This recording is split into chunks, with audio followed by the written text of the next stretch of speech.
Le Sénégal a bientôt 60 ans, moins 1 dans quelques semaines. 60 ans, toute une vie, des penseurs contemporains prennent le pouls de notre nation. Le Sénégal, quel fondement? Les valeurs, quelles sont-elles? Quel levier activer pour le Sénégal de demain? Entre dialogue annoncé pour les forces vives de la nation, repli et renoncement de certains en passant par les palabres parfois stériles, remue-ménage place la société sur le divan. Invité ce dimanche, Pape Moussa Mbaye, philosophe, formateur au Centre régional de formation du personnel de l'éducation, Mamadou Kane, historien égyptologue, enseignant à l'université de Thiès et diplômé en gestion du patrimoine culturel. Remue-ménage pour passer au laser de la société sénégalaise, c'est ce dimanche sur RFM, avec Abdoulaye Cissé.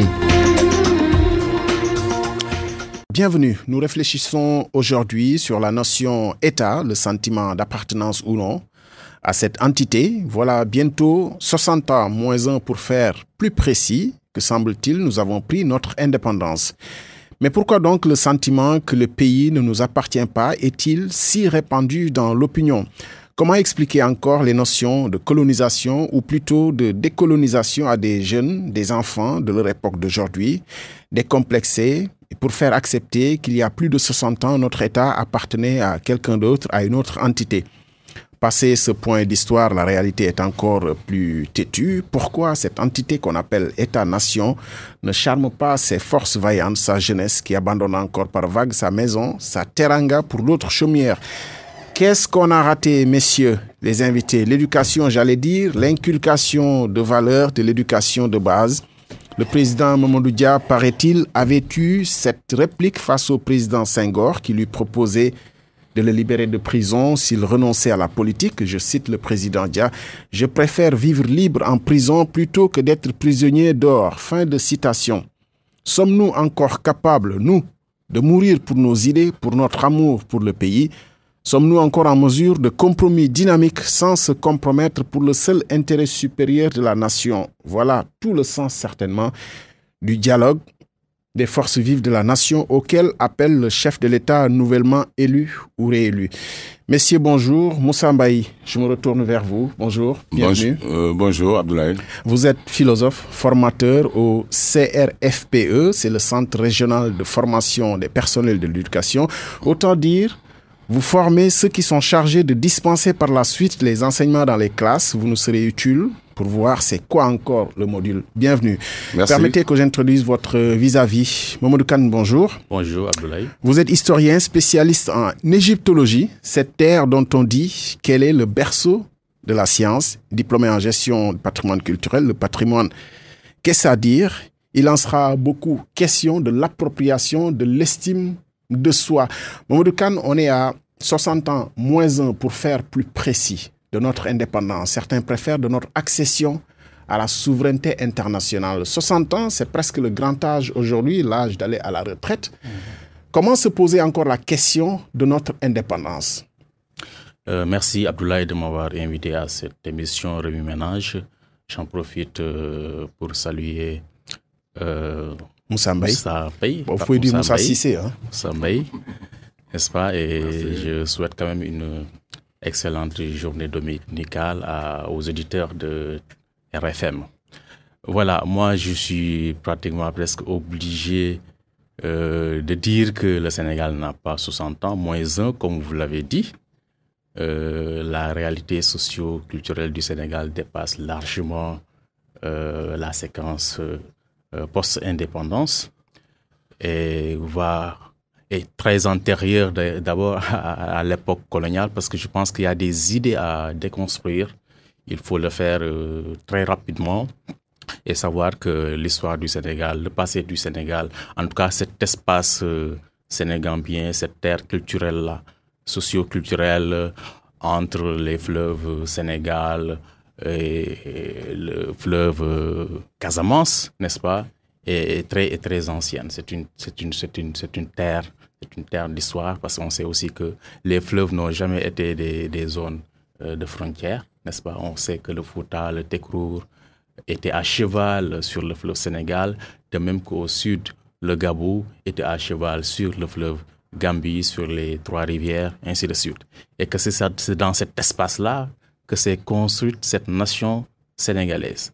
Donc, je pense qu'il faut revenir à des fondamentaux, savoir que la colonisation, en fait, n'a qu'été une séquence qui a duré seulement 100 ans sur cette longue histoire du Sénégal.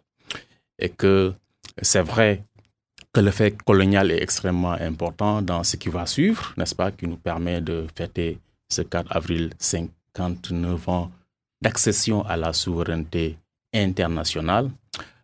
Mais je pense que dès 1960, on a raté quand même un grand rendez-vous parce que nous nous sommes contentés de continuer l'ordre colonial. Il n'y a jamais eu une remise en cause de cet ordre colonial. C'est vrai qu'il y a eu l'initiative Mamadou Dia, vous l'avez évoqué, on était sur la bonne voie, mais cette initiative n'a pas prospéré, ce qui fait que toute la structuration léguée par le colonialisme a été perpétuée. La monnaie est restée, l'école est restée, les structures de l'administration sont restées. Nous n'avons pas eu un apport considérable sur quel type de Sénégalais nous voulions. Donc, je pense qu'à ce niveau-là, il y a énormément de choses à faire au niveau de l'école parce qu'il faut qu'on sache quel Sénégalais nous voulons. Parce que nous avons des références et nous n'avons pas usé de ces références-là. Et les références sont très anciennes. Il faut même partir de l'Égypte pharaonique, parce que nous avons eu un grand savant qui, en tout cas sur le plan intellectuel, sur le plan scientifique, a posé des jalons qu'il faudrait dépasser. Je pense que c'était un peu la mission de notre génération. Mais qu'il s'agisse de transmission des savoirs, des connaissances, des sciences, il y avait des structures traditionnelles qui existaient, que nous, élites, n'avons pas revisitées pour apporter une alternative à l'ordre colonial. Je pense que c'était ça notre mission, qu'on a un peu ratée. Vous voyez, on parle souvent de renaissance, de refondation, de rupture, mais encore qu'il faut aller les chercher, n'est-ce pas, dans des référents qui existent en termes de gouvernance, en termes de mode de transmission de connaissances. Nous avons un substrat culturel qui nous permet de proposer des modèles. Je pense que c'est à ce niveau-là qu'on a un peu péché et que l'homme sénégalais moderne ne se retrouve pas parce qu'on lui a inculqué des valeurs qu'il ne comprend pas, des principes qu'il a du mal à digérer, à intégrer dans son vécu. Je pense qu'on pourrait parler des valeurs et même des valeurs qu'on a acquises avec la colonisation, ce qu'on appelle la République, la démocratie. Je pense qu'on ne les a pas suffisamment interrogés pour en extraire les principes qui existaient dans nos sociétés traditionnelles et que nous avions le devoir d'adapter à nos réalités sociales, à nos besoins. Vous êtes historien. Comment on en est arrivé à ce glissement de fêter le 4 avril en pensant que c'est la fête de l'indépendance? Oui, je pense que si on s'en remet aux faits, c'était le jour du transfert de compétences, n'est-ce pas, à ce qui va être la Fédération du Mali. Il y avait une vision de regroupement en tout cas. Les Africains en étaient conscients, les Sénégalais et leurs partenaires. Bon, on sait aussi que l'idée c'était de regrouper un certain nombre d'États, mais qu'avant cette signature, il y a eu des fissures déjà au niveau de ce processus d'intégration. Déjà, c'était faussé dès le début. Maintenant, c'est vrai qu'à partir de ce moment et après, à partir du mois de juin, on a accédé à l'indépendance dans le cadre de la Fédération du Mali. Mais est-ce que c'est le fait le plus important qu'il faille célébrer et offrir aux Sénégalais, en quelque sorte? Je ne le pense pas. Moi, en tout cas, je suis né après les indépendances. Je me sens très peu lié à ce passé colonial-là. Je revendique ma sénégalité, mon panafricanisme et j'ai besoin d'autres repères qui seraient beaucoup plus intéressants et qui me permettraient d'être fier de moi-même. En tout cas, c'est ce qu'on essaie en tout cas de vivre, d'enseigner à nos étudiants, de savoir qu'il y a l'homo sénégalensis qu'il faut construire avec des valeurs endogènes, des savoirs endogènes. C'est vrai, c'est un pays d'enracinement, mais aussi d'ouverture. C'est important d'être ouvert à ce qui se passe ailleurs et toujours de chercher les bons principes qui peuvent nous mener plus loin. En tout cas, on ne peut pas construire notre modernité en nous reniant. Donc, je pense qu'il y a un retour vers soi qu'il faut opérer pour quand même que le Sénégalais se sente sénégalais et puisse accepter les autres. Pape Moussa Mbaye Cissé, permettez que je vous appelle comme ça. Je ne pensais pas quand même que à l'orée de 2020 bientôt, qu'on en serait encore, si je suis le raisonnement de M. Kane, à faire revenir les concepts de Mom Sereo, parce que c'est de ça qu'il s'agit, l'appartenance à une entité, du Bëgg Sereo, l'estime de soi et de cette entité-là. Vous êtes dans les classes, vous formez ceux qui sont chargés de distancer les enseignements. Est-ce qu'il faut tout refonder? Merci. Donc, je salue au passage Monsieur Kane et tous les auditeurs de la RFM. En fait, moi, je ne suis pas passéiste. Au sens où il faudrait peut-être toujours revenir en arrière. Par contre, il y a une réalité que nous ne pouvons pas occulter aujourd'hui. Le modèle politique que nous avons aujourd'hui et que nous appelons l'État du Sénégal, mais c'est un modèle qui ne correspondait pas au modèle politique classique, traditionnel. Sinon, on va peut-être nous demander de retourner au royaume du Waalo, au royaume du Sine, etc., etc. Donc, je crois qu'avant la colonisation, c'est vrai que le Sénégal a toujours existé, bien évidemment, mais pas sous sa forme étatique. Donc, je crois que l'État, tel que nous vivons cette réalité aujourd'hui, a été programmé, institutionnalisé, n'est-ce pas, donc par la colonisation. Cela ne vous met pas d'accord forcément, parce que dans son raisonnement, M. Kane estimait qu'il y avait quelque chose d'important à préserver dans cette structuration de cet État-province à l'époque. Oui, peut-être que oui. Et je suis parfaitement d'accord. Je suis en phase avec M. Kane, parce que je pense que quand même, il y a quelque chose qui a été raté au moment des indépendances. Et je suis parfaitement d'accord avec lui, parce qu'il fallait quand même que notre modèle soit repensé en fonction, bien évidemment, des entités politiques qui existaient alors. Mais il fallait quand même fédérer toute cette dispersion et construire un État moderne.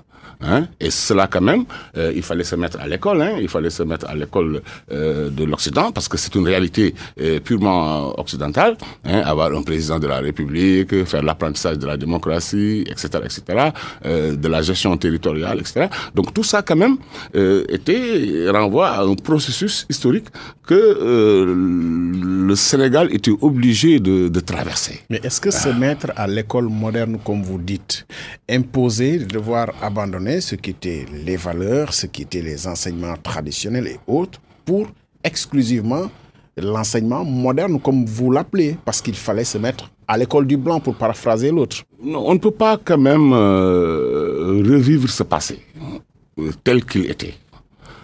Parce que quand même, il faut admettre que nous vivons dans un monde qui a totalement évolué, et que il y a un phénomène de mondialisation qui fait qu'aujourd'hui, une revendication identitaire absolue pose problème.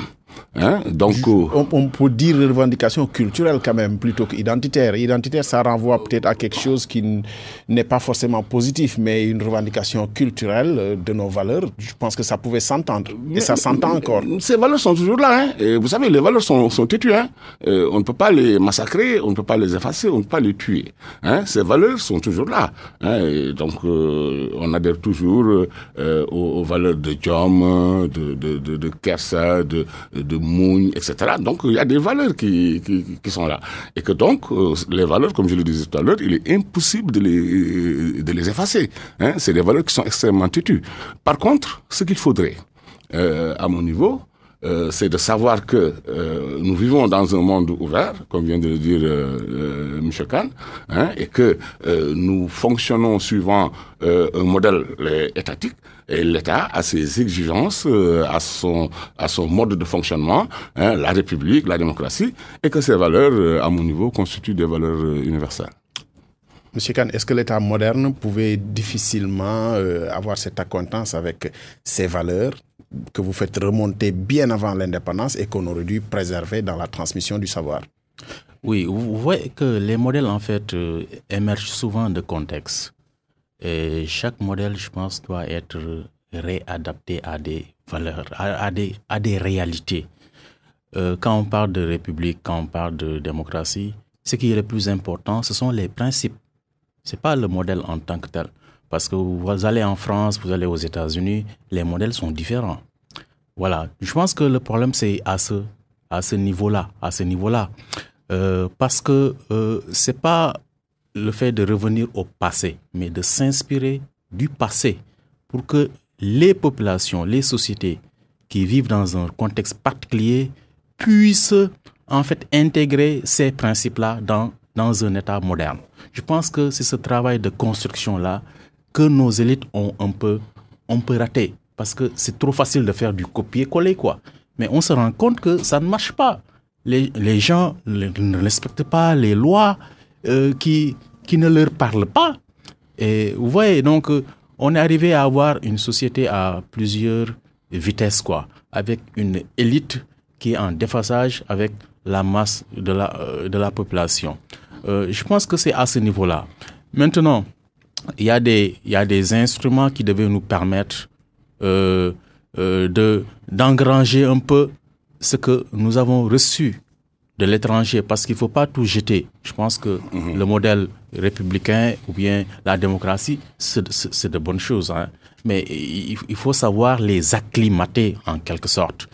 Et l'école devait jouer aussi ce rôle-là en invoquant les modèles qui ont réussi chez nous et qu'il faut peut-être moderniser et réactualiser. Vous savez, les sociétés sont dynamiques, les sociétés ne sont pas statiques.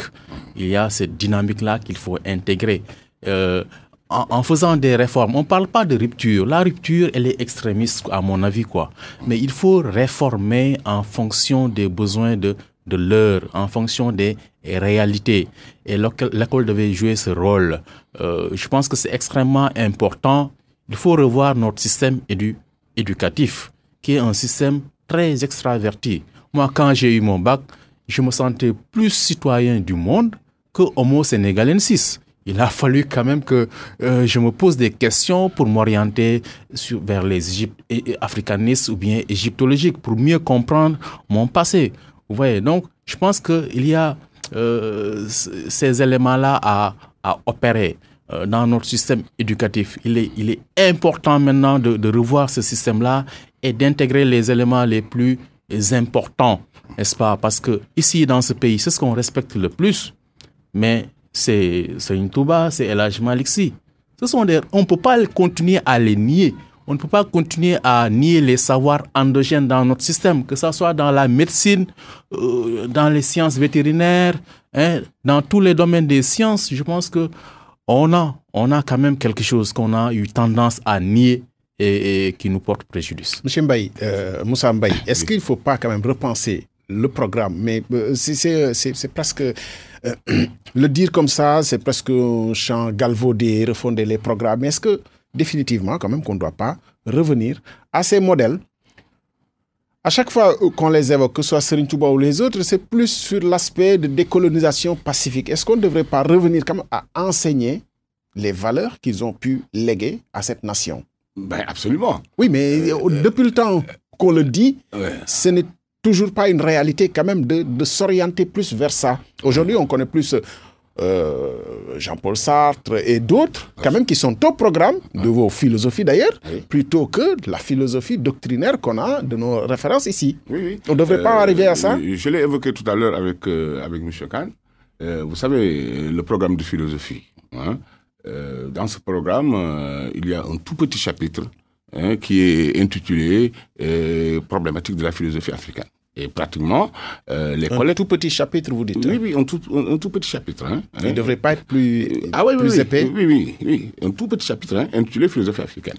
Et parce que tout simplement, il n'y a pas suffisamment de contenu n'est-ce pas, donc autour de ça, parce que quand nous parlons de philosophie, la référence, c'est la Grèce, c'est la philosophie allemande, c'est la philosophie européenne, etc. Moi, je le disais tout à l'heure. Est-ce que ce ne sont pas les références qu'on est allé chercher? Parce que quand même, vous serez en contradiction avec peut-être d'autres penseurs qui pensent qu'il y a une bien bonne philosophie africaine avec ses références. Voilà, c'est ça. Est-ce qu'on n'a pas fait exprès juste d'aller chercher ce qui nous était promis et donné? C'est un héritage, on va l'appeler comme ça, n'est-ce pas? Il y a eu un héritage. À un moment donné, bien sûr, il fallait repenser cet héritage et intégrer, bien évidemment, tous ces grands penseurs, dont vous avez fait allusion, Serigne Touba, El Hadji Malick, etc., qui ont développé des pensées extrêmement profondes et dans tous les domaines, pas seulement au plan philosophique, mais il y a des modèles économiques, par exemple avec le mouridisme, etc. Donc il y a suffisamment de ressources quand même, mais il y a eu des obstacles à un moment donné. Parce que c'est des penseurs quand même qui se sont exprimés dans la langue arabe et que vous savez très bien que la langue d'enseignement au Sénégal c'est le français. Même si l'école ne prend pas en charge cet enseignement de Serigne Touba et autres, mais cela se fait ailleurs. Cela se fait dans les daïra, cela se fait dans les dara, etc., etc.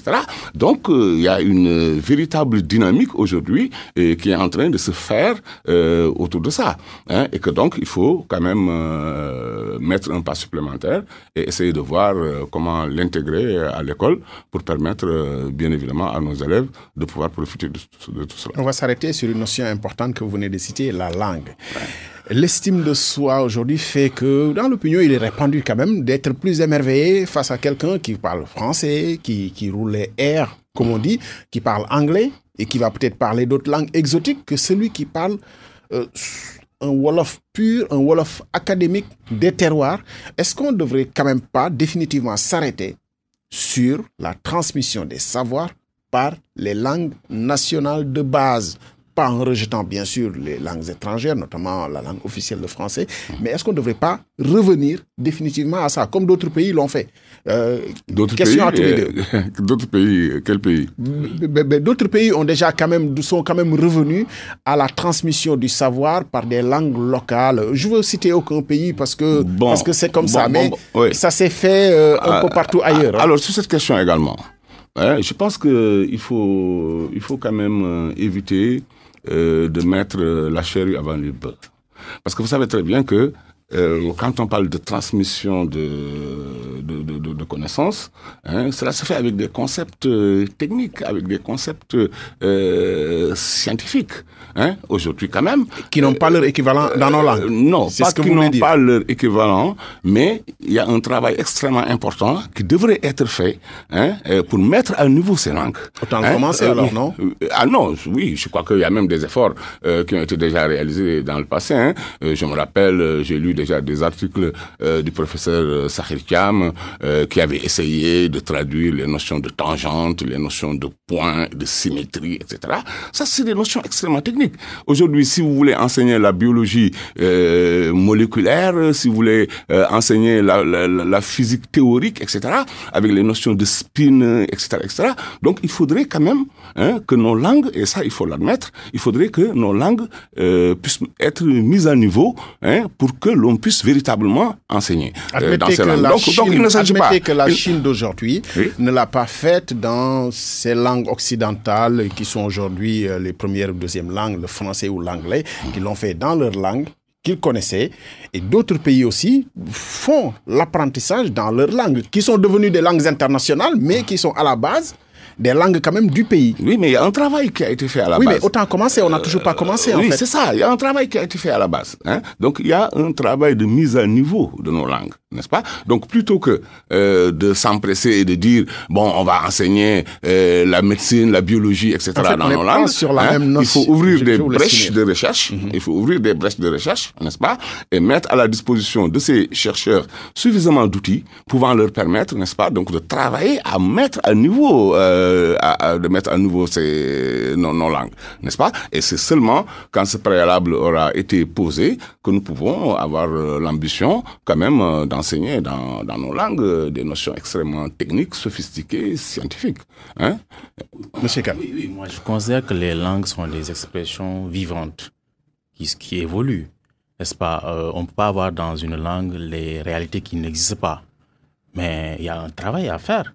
Parce qu'on sait comment le français a évolué du point de vue scientifique. Le français a utilisé le grec et le latin. Voilà. Toutes les langues sont capables de le faire, je pense. Hein, il faut adapter les langues aux réalités de l'évolution et du progrès. Donc c'est ce travail-là à faire. Je pense que nous, on se recroqueville derrière le fait qu'il n'y a pas encore. Il n'y a pas encore, c'est à nous de le créer. C'est pourquoi on crée des universités, sinon mieux vaut les fermer, quoi. Parce que quand même, si on n'arrive pas à faire la recherche qui permette à nos langues, à nos sociétés d'être à niveau, c'est parce qu'on aura quand même échoué. Je pense que c'est ça, les intellectuels, en tout cas les dirigeants doivent savoir que les problématiques se posent en ces termes-là et qu'il y a un effort à faire, sinon on va faire du copier-coller, c'est plus simple. C'est ce qui se fait jusqu'à présent au niveau de nos pays. Certains pays ont essayé, le Rwanda a essayé, il faut le dire, hein. Je pense que c'est un modèle très intéressant du point de vue africain. Bon, chaque société a ses tares, mais il faut toujours essayer d'aller chercher les bonnes pratiques. Et de savoir que ce que les autres ont réussi, nous aussi, on est capable de les réussir. Sinon, on va toujours rester à emprunter ce qui a été créé ailleurs. Absolument. Bon, le numérique, vous parlez des langues, il faut les introduire dans les écoles. Surtout à la base. Je pense qu'on doit commencer l'enseignement avec les langues nationales. Bon, c'est vrai qu'il y a des problématiques sur la diversité culturelle qui vont se poser, mais il faut savoir les transcender. Hein? Sinon, nos langues vont mourir, parce que les langues, c'est comme des êtres humains. On les entretient, elles se développent. On ne les entretient pas, elles meurent, elles disparaissent. Donc, il ne faut pas que nos langues disparaissent. Le numérique, je pense que c'est un outil extrêmement important qui nous permet de résorber un certain gap, quoi. Je pense que il faut pas le rater, et ça permet véritablement de faire vivre nos expressions vivantes, de contribuer à vivifier la science et qui sera à la portée de tout le monde, et à vulgariser cette science. Maintenant, il faut des contenus. Le travail, je pense que le problème c'est au niveau des contenus, et c'est à nous d'élaborer les contenus. Je reçois dans ce numéro Remue-Ménage Pape Moussa Mbaye, philosophe formateur au Centre régional de formation des personnels de l'éducation. Monsieur Mamadou Kane, historien, spécialiste en égyptologie, diplômé en gestion de patrimoine culturel. Messieurs, on s'achemine tout droit vers un dialogue des forces vives de la nation. Souvent, ce dialogue est vite circonscrit en dialogue des acteurs politiques, bien entendu, mais les forces vives de la nation dépassent tous ces clivages, transcendent même la classe politique. Sur quoi il faudrait refonder notre pays, si tant est qu'on estime qu'il faudrait qu'à un moment donné, qu'on s'arrête et qu'on se réapproprie des valeurs telles que ce dont on a parlé, et qu'on estime aujourd'hui quand même qu'on est sur une république qui perd de ses valeurs, en tout cas dans la société, pas au niveau administration de l'État, mais dans la société aujourd'hui, des valeurs sont perdues. Vous évoquez le Ngor aujourd'hui, il n'est pas superflu de dire que dans la société aujourd'hui, on estime que beaucoup ont perdu de leur Ngor, beaucoup ont perdu de leur dignité, beaucoup ont perdu des valeurs transmises par les ancêtres et qu'on devrait finalement bien garder. Bon, à propos de ces valeurs, je crois que le problème de fond, et je reviens toujours à la structuration des sociétés. Parce qu'on ne peut pas quand même aujourd'hui raisonner comme on raisonnait il y a 100 ans, il y a 50 ans au Sénégal. C'est pas la même chose. Hein? Les structures sociopolitiques ne sont pas identiques. C'était des sociétés rurales fondées sur l'agriculture, autour du village, etc., etc. Donc, voilà, il y avait un certain nombre de valeurs qui étaient là, du fait tout simplement que il y avait une sorte d'autosurveillance citoyenne, si je peux l'appeler comme ça, et que donc les individus ne se sentaient pas libres, ils ne se sentaient pas autonomes par rapport à la communauté. Mais aujourd'hui, quand même, nous vivons dans des mégalopoles. Hein. Dakar est un très grand monstre, n'est-ce pas? Ce qui fait que donc il y a de plus en plus une sorte d'autonomisation des individus, hein, une sorte d'individualisation, n'est-ce pas? Donc qui va à contre-courant des valeurs tout à fait traditionnalistes et communautaires, et qui explique fondamentalement que les valeurs qui sont évoquées et qui reposaient pour la plupart du temps sur le modèle de société guerrière, etc., ben, ces valeurs ne sont plus de rigueur aujourd'hui. Et vous l'avez vous-même dit, aujourd'hui, on se plaint beaucoup, certains ont perdu de leur ngor, certains ont perdu de leur diom, etc., parce que il y a des références autres. Et je voudrais revenir, si vous voulez, à la notion d'État.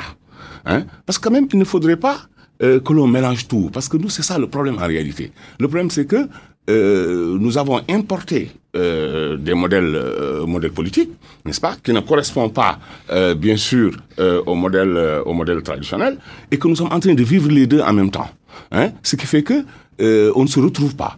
Hein, et moi, j'ai l'habitude de dire que le problème que nous rencontrons au Sénégal, c'est pas un problème économique, parce que quand même, il faut dire que le problème économique est un problème qui est géré en amont par une certaine perception du monde. Pour moi, il y a une sorte de crise métaphysique. Hein? Et qu'est-ce que j'appelle une crise métaphysique? Hein? C'est l'impossibilité d'avoir un repère, d'avoir des références. Hein? Parce que nous avons été traversés, bien évidemment, nos sociétés ont été déchirées, nos sociétés ont été traversées par plusieurs courants venus d'ailleurs. Il y a quand même l'islam, il faut le dire, qui est importé au même titre que les valeurs occidentales, etc. Plus maintenant tout ce qui existait comme structure traditionnelle. Donc, le Sénégalais ou l'Africain, de manière générale, c'est une personnalité hybride complètement déchirée, hein, et que donc, il y a lieu de procéder à une sorte de reconstruction métaphysique. Et je vous donne un exemple très simple. Hein.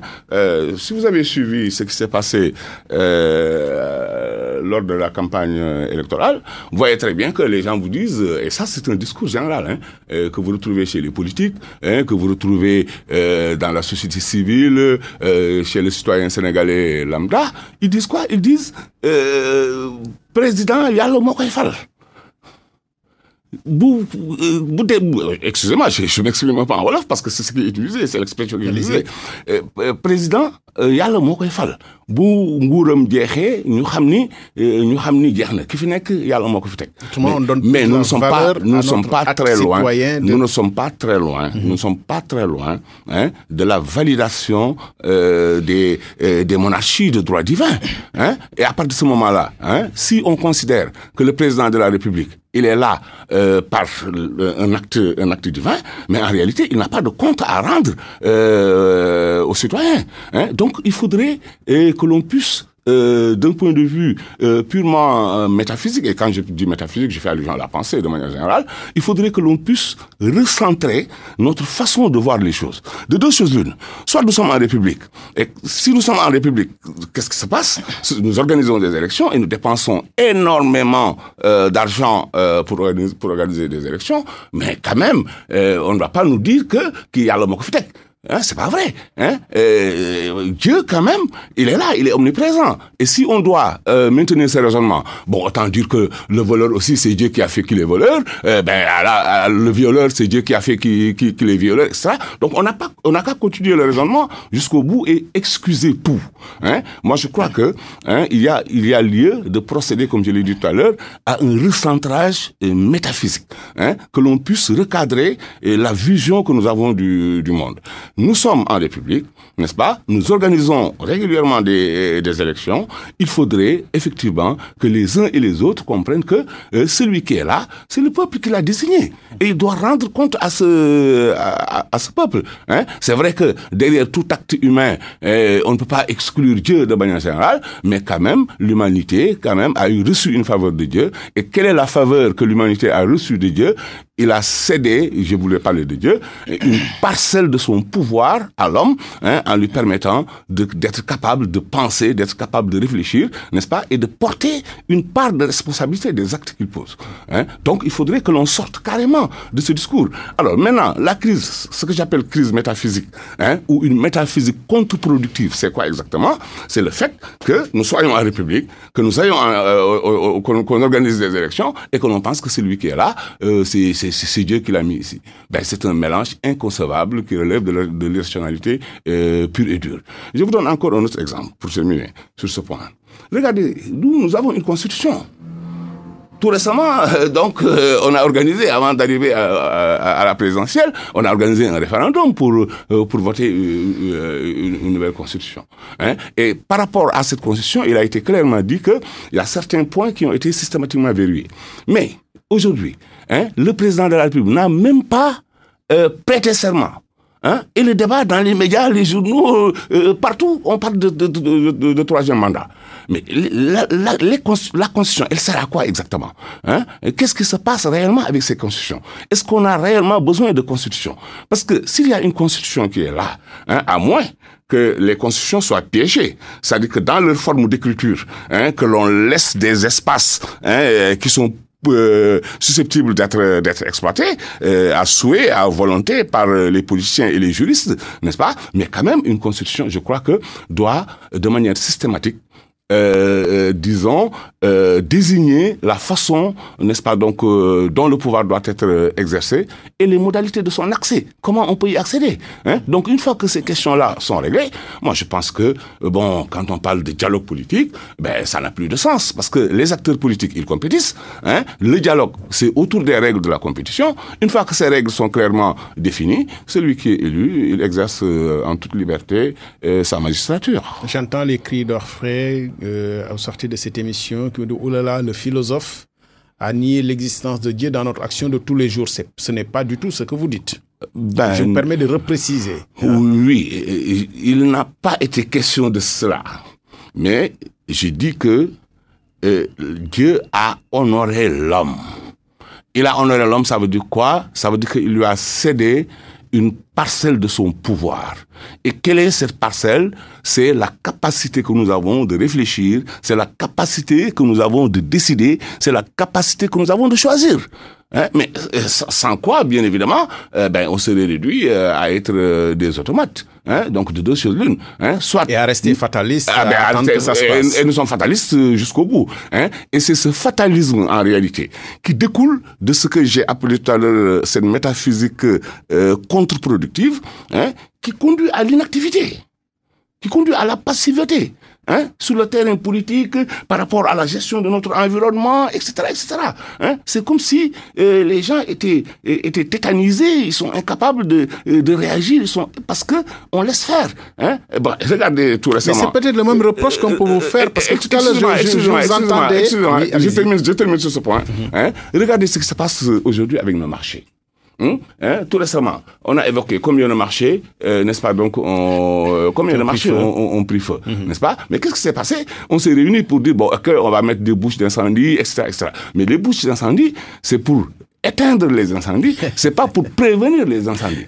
Alors aujourd'hui, il fallait aller directement vers des mesures d'urgence, n'est-ce pas, créer des corps de contrôle qui pénètrent dans nos marchés, et qui désinstallent, etc., et qui ferment les cantines qui ne sont pas à norme. C'est pas le débat, mais ça quand même c'est de l'action. Ça quand même c'est de l'action. J'ajoute juste un argument à votre chaîne d'argumentaire. On a quand même ce qu'on appelle la direction de la protection civile et qui fait tous ces rapports-là, qui met à nu les branchements clandestins, l'électricité qui n'est pas bien fait. Tout est fait en réalité. Hein. Après, c'est peut-être dans la chaîne de l'action que nous sommes défaillants.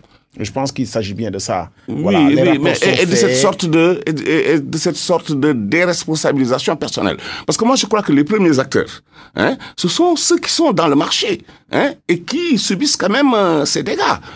Donc, il appartient d'abord aux commerçants eux-mêmes de s'organiser et de détecter toutes les cantines qui sont susceptibles de créer. Ça nous ramène à ces notions de valeur qu'on évoquait tout à l'heure, que ce soit le ngor, l'odium, la dignité, et qui empêchait à chacun de faire comme bon lui semble. Parce que c'était des valeurs quand même qui nous ont été inculquées, qui ont été léguées à ce peuple. Personne ne faisait pas comme bon lui semblait, en fait. Et quand vous introduisez aussi aujourd'hui la nation de nous sommes un monde ouvert, où il n'y a plus de contrôle, où peut-être... Ah non, c'est pas ce que cela veut dire. C'est pas ce que cela veut dire. C'est pas ce que cela veut dire. Vous terminez rapidement. Oui, je termine. C'est pas ce que cela veut dire. Oui. Hein? Alors, tout à l'heure, j'ai dit que... Mais attendez, on était dans un modèle communautaire. Et c'est quoi le modèle communautaire du village? Il y avait autocontrôle. Donc, il y avait des structures qui étaient là. Mais vous n'êtes pas un brin fataliste quand vous pensez que parce qu'on est dans une société ouverte... Non, mais il y a l'État. Aujourd'hui, nous vivons suivant le modèle étatique. Mais c'est l'impunité totale. On ne sent pas la présence de l'État, à moins qu'il y ait des manifestations politiques ou des choses comme ça. Alors que on devrait sentir cette présence dans les marchés, on devrait sentir cette présence un peu partout, n'est-ce pas? Que les gens puissent savoir que l'État est là, omniprésent. Parce qu'on a substitué à ces modèles de contrôle et de gestion traditionnelle, ce modèle a été substitué par le modèle étatique. Donc il faut aller jusqu'au bout de la logique. Oui, il est clair qu'on doit prendre en compte les considérations qui sont d'ordre spirituel, religieuse, culturel dans l'action politique. Je pense que c'est extrêmement important. La sociologie politique le recommande. Maintenant, je pense que nous avons assisté à des élections qui se sont déroulées dans une ambiance très apaisée. Je pense que les Sénégalais ont... Empreinte de suspicion. Oui, bien sûr. Comme toujours dans tout processus électoral, je pense que le peuple a exprimé sa volonté. Bon, on appelle à un dialogue politique. C'est important. Moi, je pense que c'est quelque chose qui doit être en permanence, et que en fait qu'on doit se retrouver sur des consensus forts et qu'on puisse quand même évoluer. Maintenant, l'action politique doit être perçue sous l'angle de la démocratie et de la République. Je pense que c'est à ce niveau-là qu'on peut, je pense en tout cas, proférer des analyses quand même sur l'action politique. Il y a des efforts à faire, il y a énormément d'efforts à faire dans les modes de gouvernance, dans l'ancrage des principes républicains, sur l'impact des institutions sur la société et sur le fonctionnement de l'État. Cela demande des concertations. Je pense que le président a intérêt à terminer son dernier mandat, parce que moi je trouve même indécent qu'on parle d'un troisième mandat, quoi. Je pense que le débat ne se pose pas. J'ai eu l'impression que ce sont des gens de l'opposition qui ont eu les premiers à poser ce problème-là. Je ne sais pas pourquoi, pour quelle logique. Il y a des brèches qui l'autorisent. Oui, mais le principe, en tout cas, c'est qu'on limite les mandats, quoi. Et ça, c'est un principe républicain extrêmement important. Et au-delà du mandat du président de la République, moi, je préconise quand même qu'on limite tous les mandats électifs à 2. Je pense que c'est important de renouveler le personnel politique et qu'on puisse juger, n'est-ce pas, les dirigeants à l'aune de leurs résultats. Il faut se méfier toujours des gens qui ont la politique comme carrière, quoi, les carriéristes politiques. Je pense qu'il faut se méfier des gens. Tout citoyen est un homme politique. Et tout citoyen, les meilleurs en tout cas d'entre nous, doivent diriger. Et si on laisse les meilleurs continuer à nous diriger, je pense qu'on va vers le désastre. Maintenant, on reproche énormément de tort à la classe politique, mais aussi nous, citoyens, nous avons nos parts de responsabilité. Vous avez parlé des marchés, dans les écoles, dans les hôpitaux, mais c'est du n'importe quoi. Absolument. Et la corruption, c'est pas seulement au niveau de l'État, mais ça se propage à un niveau où, véritablement, il y a de quoi avoir peur. C'est devenu un système. Tout le monde vit de l'argent illicite, en quelque sorte, et on veut construire une société à partir de cet art-là. Ça ne peut pas marcher. Je pense qu'il y a énormément de choses à voir au niveau de la gouvernance, mais aussi au niveau des comportements des citoyens. Et on revient à la question de l'éducation. L'éducation, c'est pas seulement dans les écoles. Et le pouvoir religieux aussi a un rôle à jouer. Parce qu'on ne peut pas se dire qu'on est croyant et que voilà, qu'on fasse des choses illicites en termes de... Vous n'êtes pas en contradiction, le philosophe et l'historien qui voudrait que ce pouvoir religieux, ce pouvoir temporel, spirituel ait plutôt une place, alors que dans la République, normalement, c'est les principes édictés par la loi, par la doctrine. Non, moi, je parle de la société en tant que telle. Il y a des aspects qui renvoient à la République, mais il y a des aspects... C'est un problème de société, parce que nous, on parle de projet de société, quoi. Le projet de société incombe aux hommes politiques, mais aussi aux citoyens, parce qu'on parle d'inclusivité, de responsabilité, de participation citoyenne. Donc, le citoyen a sa part de responsabilité.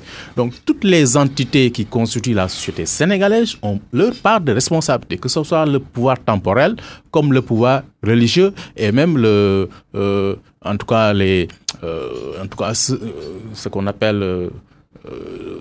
en tout cas, les gens qui sont dans la société, en tout cas, qui peuvent influer sur la marche de la société. Donc, c'est une responsabilité partagée. Si on veut construire le Sénégal, on le construira avec tous les Sénégalais.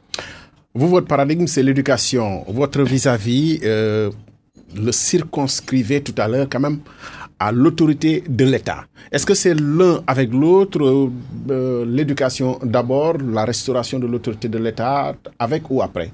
Bon, je pense que c'est un tout, quoi. C'est un tout. Il faut penser global, quoi. Il faut un sursaut national pour quand même que le Sénégal puisse se hisser à un niveau voulu, hein.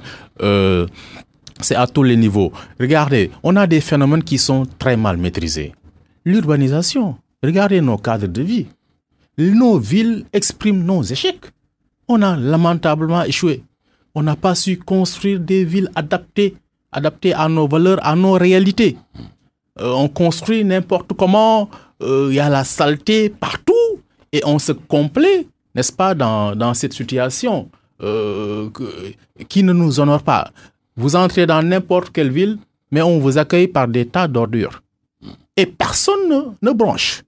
Voilà, donc je pense qu'il y a des sursauts à faire et que nous voulons un Sénégal quand même respectable, quoi, parce que dans le concert des nations, le Sénégal est toujours montré en exemple, mais nous savons que nous pouvons mieux faire.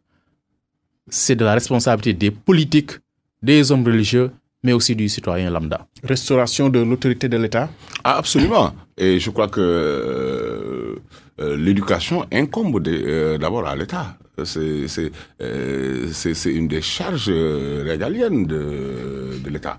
C'est l'État qui définit l'orientation en matière d'éducation, qui définit les programmes à enseigner. Est-ce que le fondement de l'éducation, les programmes à enseigner, comme vous dites, doit aussi obéir au modèle de société auquel nous aspirons ou pas? Mais faudrait-il que ce modèle soit déjà précisé, hein? Et c'est pourquoi tout à l'heure j'ai parlé d'amalgame, hein?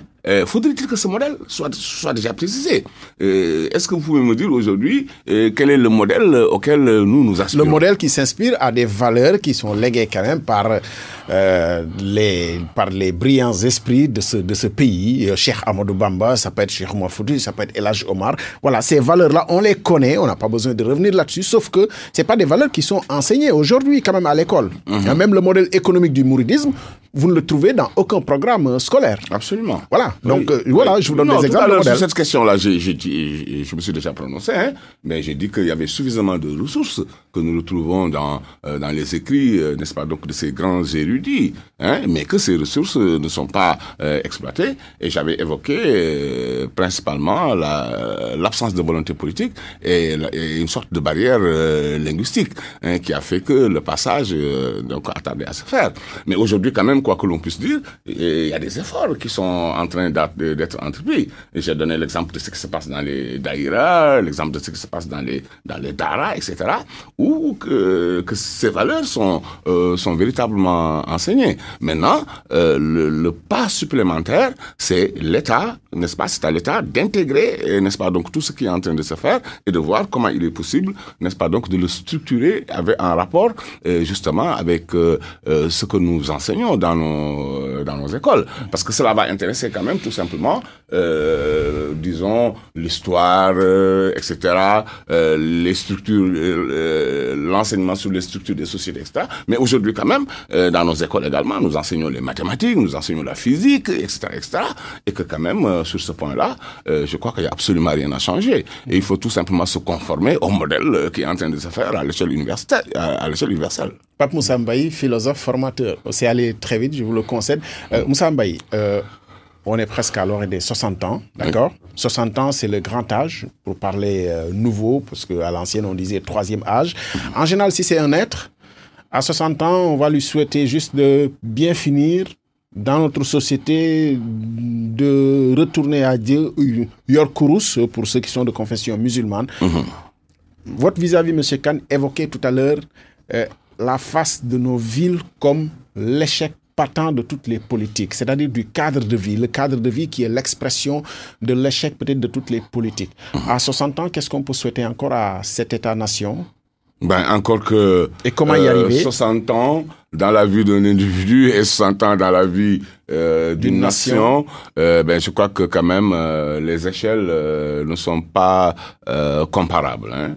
Donc je crois que les sociétés... On peut accepter la métaphore. Oui, les sociétés ont besoin de temps pour se construire et cela s'échelonne quand même non pas sur 100 ans mais sur des centaines et des centaines d'années. Surtout si nous avons des sociétés qui ont été complètement traversées par des courants différents et que donc il faudrait à ces sociétés le temps de pouvoir digérer, de pouvoir assimiler tout ça pour pouvoir produire un modèle nouveau. Moussa Mbaye, philosophe formateur. Mamoudou Kane en 30 secondes. Oui, je reste quand même optimiste parce que je pense que nous avons les ressources humaines.